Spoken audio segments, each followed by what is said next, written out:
Isang pulis ang itinuturong protektor ng isabong operations na sinalakay sa Talisay, Negros Occidental. Ayon sa DILG, tauhan siya ng negosyanteng si Charlie Atong Ang. Wala pang pahayag ang nahuling pulis.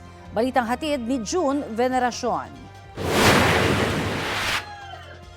Nang salakayin ng mga otoridad ang operasyon ng isabong sa Talisay, Negros Occidental noong April 22, 30 ang inaresto.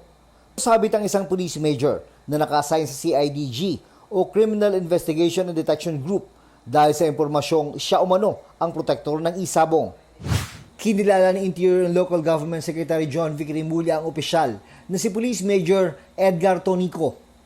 Yung police major na protector at yung alias Don Robert ay mga tao ni Atongang.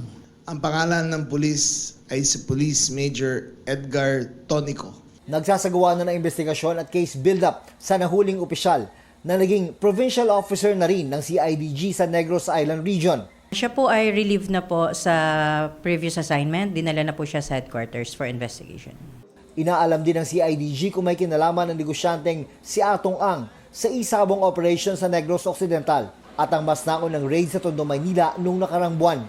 Dalawa po ang pinupuntahan ng investigations po ng CIDG. Yung possible link nga po ni Atong Ang sa nasabing operations at yung pong link naman ng nasabing police major kay Atong Ang bilang operator po niya sa nasabing isabong. Na-recover naman sa operasyon ang mga electronic device at napakaraming manok na panabong, buhay at patay.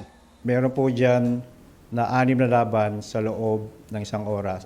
Doon po sa recovery ng ating pong CIDG, nakakuha po sila ng 300 na patay na manok. Wala pang pahayag ang mga nahuli sa operasyon sa Negros Occidental. June Veneracion, nagbabalita para sa GMA News. Sa isang pahayag, sinabi ng Philippine National Police na ipinag-utos na ni PNP Chief Police General Jose Melencio Nartates Jr. ang mas malawak na intelligence monitoring at investigasyon para matukoy ang pagkakakilanlan ng mga pulis na protektor umano ng pagsusugal at iba pang iligal na aktibidad.